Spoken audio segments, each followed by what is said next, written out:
VS Code allows you to copy and paste content in different ways. When copying from a web browser, for instance, you can paste the underlying HTML instead of just the plain text. This preserves the styling and formatting of the copied content. Let's take a look at this in action.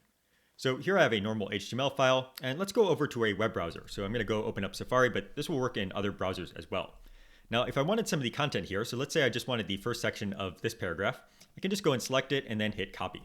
Now, if I go back to VS Code and do a normal paste, you'll see that it's inserted the plain text that we actually copied. So that's the normal behavior.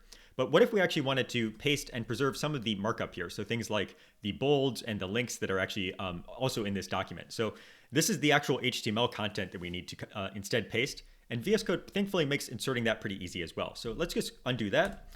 Now, instead of doing a normal paste, we're instead going to run the paste as command. So in the command palette, which we can open with Control-Shift-P or Command-Shift-P, I can say paste as. This is going to give me a list of ways I can paste. You can see the first one here is inserting the plain text, but there's also an option that says insert HTML. So when I select this, it's inserted a bunch of extra content here. Now, again, this is the HTML markup that's been generated for the copied text that is going to ensure that the content renders kind of the same way that it did in the browser. And there's quite a lot going on here. This is all generated by whatever browser you're working in to match what you are actually seeing inside of your web browser. Now we can see what this actually looks like if we open up a preview of this HTML file. So I have the live preview extension installed. I'm just going to open up a preview here, and you can see that sure enough, we now have the content that includes the bold text and the markup and everything that was going on before. So we have all the links that are also working over here in our little browser preview. That's pretty cool. And this also works for more fancy content as well. So let's actually go and undo this change. And let's go on this page and find a more complex part of the file here. So let's copy this table that exists. So I'm just going to go and copy all of this content here.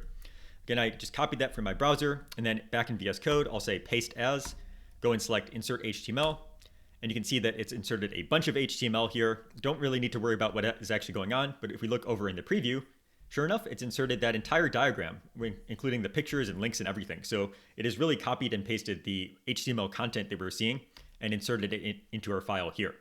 This feature works in any text editor in VS Code. So if we actually went in here, let's go to a JavaScript file, and let's say that we're creating a string that actually is going to contain the HTML content. We can just use the same paste as command to go and insert the HTML text. So again, I'll just go and say paste as, insert HTML.